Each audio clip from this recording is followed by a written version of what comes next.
But we were raised in a time of personal responsibility. You know, you were expected to speak up, and you were expected to stand for something. And I never forget getting smacked at school once and coming home in tears, and my brother and my sister being so annoyed with me. And the first thing they said was, "Well, what did you do?" And I said, "What do you mean, what did I do?" I started crying, and they were like, "Crying? Why didn't you hit her back?" You know, and I was like, "Oh, that was a good idea. I should have hit her back." And that was, you know, those were the days when you didn't collapse when you were attacked. You didn't give in to being a victim. And if you think about it,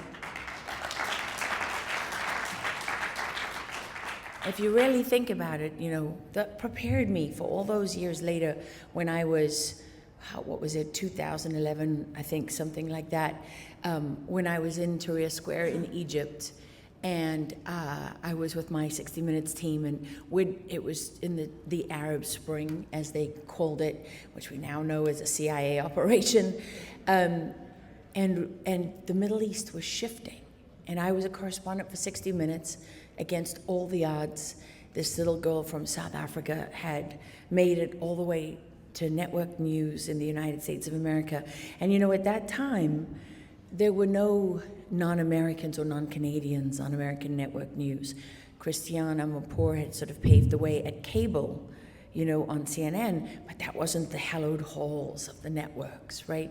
And so I had not just broken my way through the door and smashed the glass ceiling and shattered all of the preconceptions. I had done things that nobody thought was possible.